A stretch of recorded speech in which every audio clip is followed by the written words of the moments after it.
नमस्कार दोस्तों, morning podcast में मैं सुदीप शाह आप सभी का हार्दिक स्वागत करता हूं। आज के पॉडकास्ट में हम निफ्टी और बैंक निफ्टी के महत्वपूर्ण लेवल्स की चर्चा करेंगे और साथ ही साथ कौन से सेक्टर्स और स्टॉक्स पर हमारा ध्यान होना चाहिए, हम उस पर भी बात करेंगे। दोस्तों, पिछले सेशन में हमने देखा है कि और एक दिन था नेगेटिव क्लोजिंग का, जहां पे निफ्टी ने 0.83% नेगेटिव क्लोजिंग दी और बैंक निफ्टी 0.7% नेगेटिव क्लोजिंग के साथ बंद हुआ था। साथ ही साथ हमने देखा कि मिड कैप इंडेक्स में भी तकरीबन 0.25% का कट आया था और मार्केट ब्रेथ जो थी वो बहुत ज़्यादा ख़राब हो गई थी। और ये ख़राब मार्केट ब्रेथ का अनुमान इसी बात से लगाया जा सकता है कि हम अगर निफ्टी 50 को देखें तो वहाँ पे तकरीबन 84% स्टॉक्स अपने 20 डे ईएमए के नीचे ट्रेड कर रहे हैं और 68% स्टॉक्स अपने 50 दिन के ईएमए के नीचे ट्रेड कर रहे हैं। तो इसी से हमें एक एहसास हो रहा है कि मार्केट ब्रेथ कितनी हद तक ख़राब हो चुका है। और इसका एक मुख्य कारण है dollar index, US 10 year bond yields और ब्रेंट क्रूड ऑयल प्राइसेस, जिसमें बहुत ज़्यादा वॉलेटिलिटी हमने देखा है। यदि हम डॉलर इंडेक्स की बात करें तो डॉलर इंडेक्स अभी भी 106 के लेवल के ऊपर ट्रेड कर रहा है। यूएस के 10 ईयर बॉन्ड यील्ड्स अभी भी 4.9% के आसपास ट्रेड कर रहे हैं। तो मुझे लग रहा है इसी के कारण हमें ओवर लेवरेज पोजिशनिंग से बच के रहना चाहिए, क्योंकि मार्केट में अभी भी अनसर्टेनिटी बनी हुई है। अब फिलहाल पिछले 2-3 दिनों से हमने देखा है कि ब्रेंट क्रूड ऑयल प्राइसेस में थोड़ी नरमी देखी गई है, पर यहाँ पे अभी फ़िलहाल मुझे लग रहा है concentration US 10 year bond yields पे, और जो जियोपॉलिटिकल टेंशन इजराइल और हमास के बीच में वहाँ पे कितना एस्केलेशन हो रहा है, इसके ऊपर सबकी नज़र है। तो अ, जो एक रिवर्सल पर्सपेक्टिव से हमें कोई भी डेटा देखना है तो सबसे इंपॉर्टेंट ट्रिगर अब होगा यूएस 10 ईयर बॉन्ड यील्ड्स, क्योंकि पिछले 2 दिनों से ब्रेंट क्रूड ऑयल प्राइसेस में नरमी तो आई है पर इसका निफ्टी पे कोई असर नहीं हुआ है। तो ये सारे जो मैक्रो इकोनॉमिक पॉइंटर्स हैं, इन पे हमारी बहुत कड़ी नज़र होनी चाहिए और ये बहुत इंपॉर्टेंट कैटलिस्ट बनेंगे मार्केट मोमेंटम के लिए आने वाले कुछ दिनों में। दोस्तों, वॉलेटिलिटी की बात करें तो इंडिया विक्स में हमने देखा था कि सोमवार के दिन एक लो लगा था 8.82 का, और वहाँ से अभी विक्स फिलहाल 2 सेशंस में 28% बढ़ चुकी है। तो या अब जो 11 सवा 11 के लेवल के आसपास विक्स है, अब यहाँ से मुझे लग रहा है कि 12.5 का लेवल सबसे इंपॉर्टेंट लेवल है, क्योंकि पिछली बार भी जब निफ्टी ने रिबाउंड किया था तो विक्स 12.5 के लेवल को क्रॉस नहीं कर पाया था। और इस बार यदि विक्स 12.5 के लेवल को क्रॉस कर देता है, जो कि उसका 200 डीएमए है इंडिया विक्स का, तो उसके ऊपर विक्स और ज़्यादा बढ़ सकता है, जो मार्केट मोमेंटम के लिए नेगेटिव होगा। तो ये जो 12.5 का लेवल है इंडिया विक्स का, इसके ऊपर हमारा ध्यान होना चाहिए।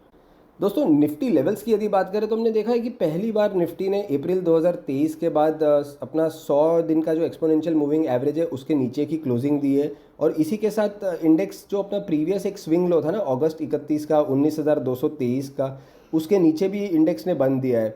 तो ये कन्फर्मेशन है पहला lower top lower bottom formation का डेली टाइम फ्रेम पे। और मुझे लग रहा है कि अगर मैं आरएसआई को भी देखूँ तो अभी तक ये इंडिकेटर इतना ओवरसोल्ड नहीं हुआ है। वो अप्रोच कर रहा है ओवरसोल्ड कंडीशंस को, बट ये कम्प्लीटली ओवरसोल्ड नहीं है। तो यहाँ पे थोड़ा और फॉल भी बचा है। तो ओवरसोल्ड आरएसआई को लेके अगर यदि हमारी मान्यता है कि यहीं से रिवर्सल आना चाहिए, क्योंकि अब आरएसआई ओवरसोल्ड हो रहा है, तो मैं एक चीज़ आपको बताना चाहता हूँ कि ज़्यादातर क्या होता है जब ऐसे डाउनफॉल में आरएसआई काफ़ी दिनों तक ओवरसोल्ड जोन में रहता है और थोड़ा एक्सेलरेटेड फॉल भी दिखता है आखिरी के कुछ दिनों में। तो यहाँ पे जब तक इम्पोर्टेंट रिवर्सल नहीं आता है तब तक ओवरसोल्ड आरएसआई को लेके आप बॉटम फिशिंग ना करें।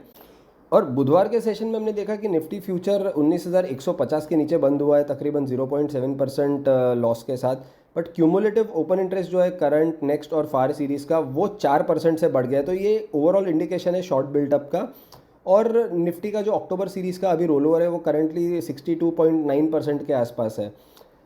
यदि हम देखें पीसीआर क्या कर रहा है, पुट कॉल रेशियो 0.56 के आसपास है, जो ये इंडिकेट कर रहा है कि ओवरऑल थोड़ा नेगेटिव बायस के साथ ये मंथली एक्सपायरी रह सकता है।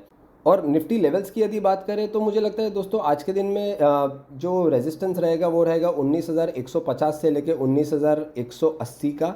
और जब तक ये 19,180 का लेवल क्रॉस नहीं होता है तब तक लोअर लेवल्स पे हम 19,030 से लेके 19,000 के सपोर्ट जोन को एक्सपेक्ट कर सकते हैं रीटेस्ट करने के लिए निफ्टी में।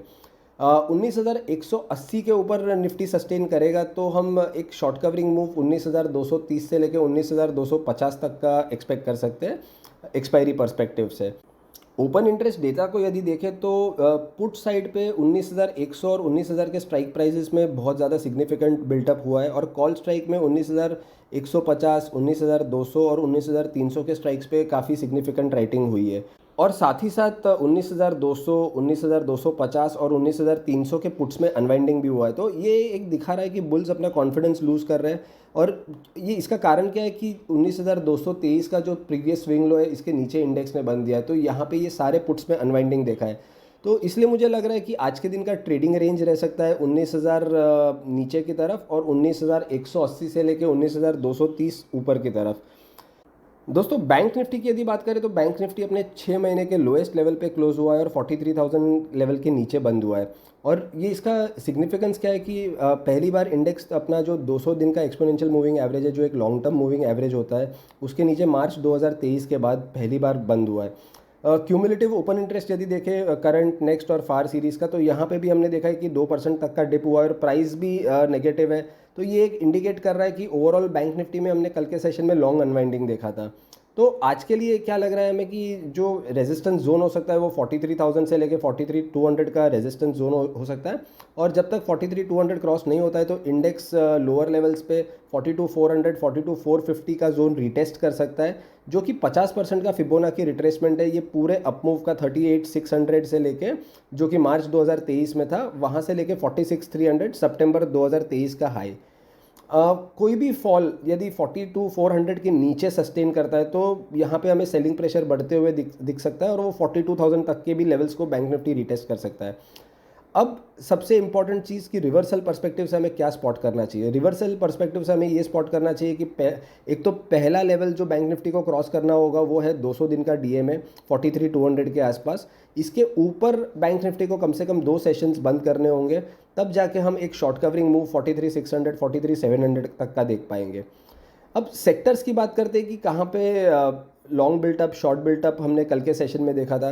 तो पावर और टेलीकॉम स्पेस में से हमने देखा है अधिकतर सारे स्टॉक्स में शॉर्ट बिल्टअप या लॉन्ग अनवाइंडिंग देखा गया था। और तकरीबन 80% stocks oil and gas, pharma, chemical, realty और इंफ्रास्ट्रक्चर स्पेस से, यहाँ पे भी हमने शॉर्ट बिल्टअप और लॉन्ग अनवाइंडिंग देखा था। तो ये एक बेरिश सेंटिमेंट दर्शा रहा है ये सेक्टर्स जिनकी हमने बात की उसके बारे में। अब दूसरी बाजू कल के सेशन में जो एक सेक्टर में थोड़ा लॉन्ग बिल्टअप या हम बोल सकते हैं शॉर्ट कवरिंग रैली देखी गई थी वो है मेटल स्पेस। पर दोस्तों ये डेटा को देख के मेटल स्पेस में लॉन्ग ना करें, बिकॉज जब तक डॉलर इंडेक्स ऊपर है, यूएस के बॉन्ड यील्ड्स ऊपर है, तब तक मुझे लगता नहीं है कि मेटल इंडेक्स में एक बड़ा शॉर्ट कवरिंग मूव आ सकता है, बिकॉज हमेशा बढ़ता हुआ डॉलर इंडेक्स कमोडिटी प्राइसेस के लिए नेगेटिव होता है। तो थोड़ा संभल के रहिएगा मेटल स्टॉक्स में। एफएनओ स्टॉक्स की यदि बात करें, इंडिविजुअल स्टॉक्स की, तो परसिस्टेंट बालकृष्ण इंडस्ट्रीज़ में हमने कल के सेशन में लॉन्ग बिल्टअप देखा था। और दूसरी बाजू Bharat Forge, Manappuram, Adani enterprise, Tata communication, Chola, Indian hotel, ये सब में शॉर्ट बिल्टअप देखा गया था। एफआईआई डेटा की यदि बात करें तो एफआईआई ने पिछले सेशन में तकरीबन 4200 करोड़ तक का कैश में सेलिंग किया था और डीआईआईज ने तकरीबन 3500 करोड़ का बाइंग किया था। एफआईआई का जो लॉन्ग शॉट रेशियो ये अभी भी वीक है और ये 26% के आसपास ही मेंटेन्ड है। और पिछले सेशन में हमने देखा था कि उन्होंने 1800 शॉर्ट इंडेक्स फ्यूचर के कॉन्ट्रैक्ट्स और ऐड किए। स्टॉक फ्यूचर्स की तरफ एक नज़र करें तो एफआईआई ने पिछले सेशन में 27,600 कॉन्ट्रैक्ट्स खरीदे हैं, जो कि शॉर्ट कवरिंग मूव है। और इंडेक्स ऑप्शंस की यदि बात करें तो एफआईआई ने तकरीबन 2.25 लाख कॉन्ट्रैक्ट्स कॉल ऑप्शंस के खरीदे हैं और उन्होंने साथ ही साथ 2 लाख इंडेक्स पुट्स के भी कॉन्ट्रैक्ट्स खरीदे। तो ये एक इंडिकेशन है कि आगे जाके भी वॉलीटिलिटी यहाँ से बढ़ सकती है। तो दोस्तों समराइज़ कर लेते हैं। महत्वपूर्ण सपोर्ट लेवल आज के लिए निफ्टी का होगा 19,000 से लेके 19,030 का। रेजिस्टेंस होगा 19,180 से लेके 19,230 का। और महत्वपूर्ण सपोर्ट बैंक निफ्टी के लिए अब होगा 42,400 से लेके 42,500 के बीच का। और रेजिस्टेंस होगा 43,000 से लेके 43,180 तक का। तो चलिए दोस्तों, आज के पॉडकास्ट में बस इतना ही। आप सभी का शुक्रिया ये पॉडकास्ट को नियमित सुनने के लिए और हमें इतना प्यार देने के लिए। उम्मीद है आप सभी को इससे अपने ट्रेडिंग डिसीजंस लेने में काफ़ी फायदा होता होगा। Thank you all. Investment in securities market are subject to market risks. Read all the related documents carefully before investing.